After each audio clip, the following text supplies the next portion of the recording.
نحمده ونصلي على رسوله الكريم اما بعد فاعوذ بالله من الشيطان الرجيم بسم الله الرحمن الرحيم رب اشرح لي صدري ويسر لي امري واحلل عقدة من لساني يفقهوا قولي اللهم ارزقنا اخلاص الہی آمین۔ سلسلۃ الصحیحہ کے سلسلے کو آگے بڑھائیں گے انشاءاللہ۔ یہ حدیث نمبر 65 ہے، سلسلۃ الصحیحہ کی جلد نمبر 1۔ عن انس رضی اللہ عنہ قال كانت ناقة لرسول الله صلی اللہ علیہ وسلم تسمى العدباء وكانت لا تسبق فجاء اعرابی على قعود له فسبقها فاشتد ذلك على المسلمين وقالوا سبقت العدباء فقال رسول الله صلی اللہ علیہ وسلم ان حقا على الله اللہ یرفع شیئا من الدنیا الا ودعہ۔ انس رضی اللہ تعالیٰ عنہ سے مروی ہے، کہتے ہیں کہ رسول اللہ صلی اللہ علیہ وسلم کی ایک اونٹنی تھی جس کو عدبا کہا جاتا تھا۔ ٹھیک ہے، کانت ناقۃ لرسول اللہ صلی اللہ علیہ وسلم تسمى العدبا، جس کا نام عدبا تھا اور اس سے سبقت نہیں لی جاتی تھی۔ وکانت لا تسبق، کوئی اس سے آگے نہیں بڑھ سکتا تھا، وہ بہت تیز چلتی تھی۔ ایک بدو اپنے اونٹ پر آیا اور وہ اس سے سبقت لے گیا۔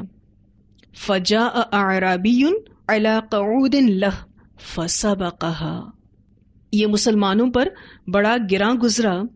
فاشتد ذلک علی المسلمین، اور انہوں نے کہا عدبا تو پیچھے رہ گئی ہے۔ وقالوا سبقت العدبا، رسول اللہ صلی اللہ علیہ وسلم نے فرمایا بلا شبہ اللہ پر لازم ہے کہ وہ دنیا میں کسی چیز کو اونچا نہیں کرتا مگر اس کو نیچا کر دیتا ہے۔ فقال رسول اللہ صلی اللہ علیہ وسلم ان حقا علی اللہ اللہ یرفع شیئا من الدنیا الا ودعہ، یعنی ہر عروج کو زوال ہے، اللہ تعالیٰ دنیا میں جس چیز کو بلندی دیتا ہے اس کو پستی بھی ضرور دیتا ہے۔ اب یہ ایک واقعہ ہے جو اس حدیث میں بیان ہوا ہے۔ نبی اکرم صلی اللہ علیہ وسلم اور صحابہ کرام کے درمیان ایک سچویشن بنی ہے اور اس سچویشن کے ذریعے اللہ تعالیٰ کا ایک قانون سمجھایا گیا۔ آپ صلی اللہ علیہ وسلم کی جو اونٹنی تھی جس کا نام عدبا تھا، بہت تیز بھاگتی تھی، بہت تیز دوڑتی تھی، اور صحابہ کرام یہ سوچتے تھے کہ اس کو کوئی نہیں ہرا سکتا، اور ایسا ہم بھی سوچتے ہیں بسا اوقات اپنے بارے میں کہ ہم سے کون سبقت لے جائے گا، لیکن پھر کوئی ایسا وقت آتا ہے کہ ہم سے کوئی سبقت لے جاتا ہے، جیسے کہ یہاں ہوا کہ ایک بدو اپنے اونٹ پر آیا اور وہ اسے سبقت لے گیا، یعنی بدو کا جو اونٹ تھا وہ عدبا سے جیت گیا۔ صحابہ کرام کو یہ چیز بہت فیل ہوئی اور یہ بڑا نیچرل رد عمل تھا صحابہ کرام کا کہ یہ کیسے ہو گیا، اور باقاعدہ انہوں نے کہا کہ عدبا تو پیچھے رہ گئی۔ اس وقت نبی اکرم صلی اللہ علیہ وسلم کتنے کمفرٹیبل نظر آ رہے ہیں، کہہ رہے کہ بلا شبہ اللہ پر لازم ہے، اللہ تعالیٰ پر حق ہے، اللہ کے ذمے ہے کہ جس چیز کو دنیا میں عروج دیتا ہے تو اس کو پست بھی کرتا ہے۔ آپ صلی اللہ علیہ وسلم کا اتنا زبردست جواب جس سے آپ کو اس بات کا اندازہ ہوتا ہے کہ رسول اللہ صلی اللہ علیہ وسلم کتنے پرسکون ہیں۔ کیوں؟ کیونکہ آپ صلی اللہ علیہ وسلم اس حقیقت کو جانتے تھے، اور پھر نبی اکرم صلی اللہ علیہ وسلم نے اپنے اصحاب کی رہنمائی بھی فرمائی۔ تو اس حدیث سے کیا بات واضح ہو رہی ہے کہ ہر عروج کو زوال ہے۔ یہ قانون قدرت ہے کہ ہر چڑھتا سورج ڈھلتے ڈھلتے غروب ہو جاتا ہے۔ اٹھتی جوانی آہستہ آہستہ بڑھاپے کی طرف بڑھ کر موت اور فنا کا شکار ہو جاتی ہے۔ تو سب چیزوں نے فنا ہونا ہے۔ جب یہ بات ہمیں سمجھ میں آ جاتی ہے نا تو ہم پھر یقین سے کہہ سکتے ہیں کہ یہ دنیا فانی ہے، ہر چیز فانی ہے، اور باقی صرف اور صرف اللہ کی ذات رہے گی۔ یہ اللہ کی کمال قدرت کی نشانی ہے کہ ہر عروج یعنی بلندی کو زوال ہے، ورنہ یہ بات تسلیم کرنا بہت مشکل ہے، کیونکہ جو چیز بھی بلندی پر ہوتی ہے اس کے بارے میں یہ سوچنا کہ یہ پست بھی ہو جائے گی تھوڑا مشکل ہے۔ لیکن ہر عروج کو دیکھ کر، ہر بلندی کو دیکھ کر آپ نے اپنے ذہن میں یہ بات رکھنی ہے کہ اس نے بھی پست ہونا ہے، اس نے بھی فنا ہونا ہے، کوئی ترقیوں کے عروج پر ہو، کوئی شہرت کے عروج پر ہو، کوئی کامیابیوں کے عروج پر ہو، سب نے ڈھلنا ہے۔ اگر انسان قدرت کے اس قانون کو یاد رکھے تو عاجز رہے گا، اس میں کبھی بھی اکڑ نہیں آئے گی۔ جب مصیبت آئے گی تو صبر اور ہمت میں رہے گا، اللہ پر بھروسہ کرے گا، اللہ کا شکر گزار رہے گا۔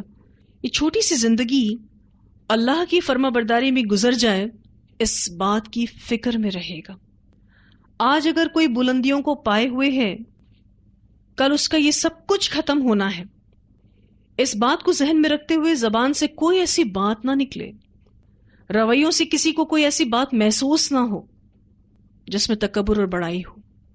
کہیں ایسا نہ ہو کہ وہ اللہ کے حضور پکڑ کے لیے کافی ہو جائے۔ ہم نے قوموں کے عروج اور زوال کے بارے میں قرآن پاک میں بھی پڑھا ہے کہ کتنی قومیں آئیں، بہت عروج پایا انہوں نے، لیکن وہ اب زوال پذیر ہو گئی۔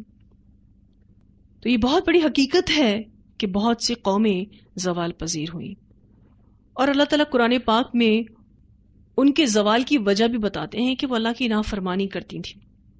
لیکن جانا تو ہم سب نے ہے اس دنیا سے، کوئی بھی اس دنیا میں ہمیشہ کے لیے نہیں آیا ہے، چاہے وہ انفرادی طور پر اپنے آپ کو دیکھ لے یا قومی اعتبار سے اپنے آپ کو دیکھ لے، ہم سب نے اس دنیا سے جانا ہے۔ لیکن اپنے اختتام کی طرف اللہ کی رضامندی کے ساتھ جانا اور حسن خاتمہ کی کوشش کرنا یہ ضروری ہے۔ اس کے برعکس اللہ کی نافرمانی کر کر کے اپنے زوال کی طرف جانا اور اپنے برے انجام کو پہنچنا یہ بہت بڑی بدقسمتی ہے۔ ٹھیک ہے نا، جانا تو ہم سب نے ہے۔ آپ دیکھیے تو ہم سب اپنی صلاحیتوں کو اپنی ہی آنکھوں سے جاتا ہوا نہیں دیکھتے۔ کل ہم بہت کچھ کر سکتے تھے، آج ہم وہ نہیں کر سکتے۔ کتنی بڑی سچائی ہے، اس سے کوئی بھی انکار نہیں کر سکتا۔ تو جانا تو ہم سب نے ہے، لیکن جانا کس طرح ہے یہ اب ہمارے ہاتھ میں ہے۔ کیا ہم اللہ تعالیٰ کی فرما برداری کرتے ہوئے جانا چاہتے ہیں؟ ہم یہ چاہتے ہیں کہ ہمارا حسن خاتمہ ہو، تو لازماً ہم نے اپنے عروج میں بھی اللہ کو یاد رکھنا ہے اور عاجز رہنا ہے، کیونکہ کچھ لوگ جو اس دنیا سے جا چکے ہیں وہ ایسے ہیں جو سچی ناموری چھوڑ کر گئے ہیں، جن کو آج لوگ بہت اچھے الفاظوں میں یاد کر رہے ہیں، اور کچھ ایسے لوگ بھی ہیں جو لوگوں کے لیے بری مثال ہے۔ تو ہم سب نے اپنے انجام پر نظر رکھنی ہے کہ ہمارا خاتمہ بالخیر ہو، اور اس کے لیے کوشش بھی کرنی ہے، دعا بھی کرنی ہے، اور اس دنیا میں عاجزی کے ساتھ رہنا ہے تاکہ دنیاوی امور بھی خیر سے طے پائیں اور آخرت بھی ہماری اچھی ہو انشاءاللہ۔ اللہ تعالی ہم سب کو بہترین عمل کرنے کی توفیق عطا فرمائے۔